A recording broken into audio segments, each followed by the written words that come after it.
Hello, my name is Ernesto Olivares. I'm a council member here for the city of Santa Rosa, and I'm running for re-election this year. I have been in Santa Rosa since 1979, having served on the Santa Rosa Police Department for about 30 years. And at the end of my term on the police department, I went ahead and transitioned into public office as a council member. It was an interesting transition for me, having been spending 30 years here as a law enforcement officer.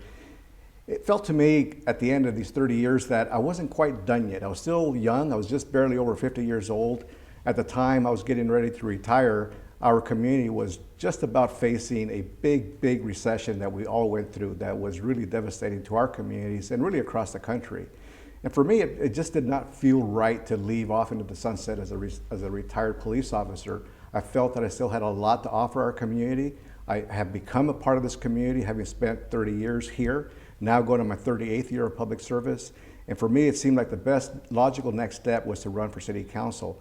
Having known the city from the inside out, I thought it was something that I could bring to the council as far as having a clear understanding of how the city operates, how the different departments operate, but most importantly, what is important to our community in Santa Rosa. It's been a wonderful experience serving on the council, but most of my time has been dealing with a very tough recession. And we did a lot of work through that. As mayor, I instituted a couple of task forces to help us along. One of them was an economic competitiveness task force that really helped bringing stakeholders together to try to improve our economy.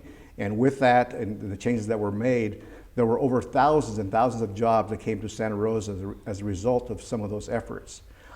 Another issue that we were facing during the recession was pensions. Pension reform became a very hot topic for not just Santa Rosa, but the nation, and specifically here in California.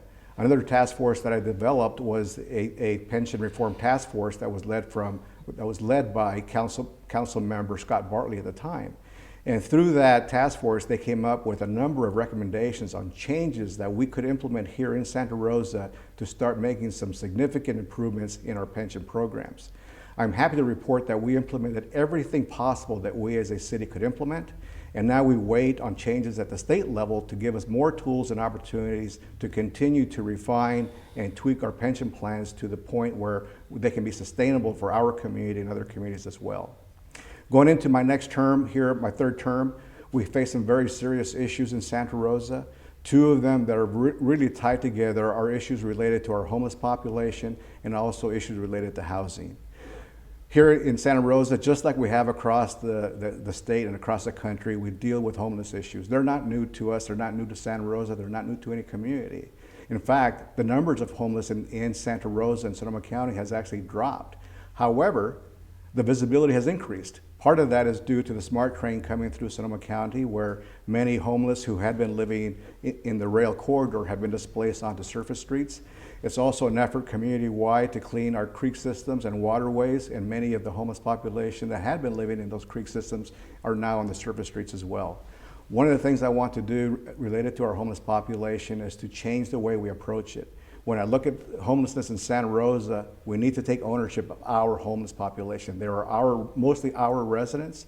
Even though the county is the one that's responsible for providing social services, it's our issue. So we have a responsibility to bring stakeholders together to find long-term solutions to solve our homeless population. And that means putting people into permanent housing. That is the only solution to homelessness.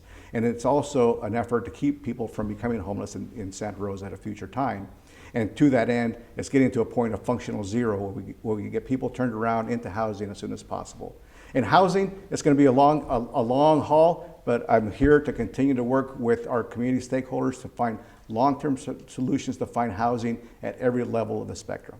Thank you, and I appreciate your vote this November.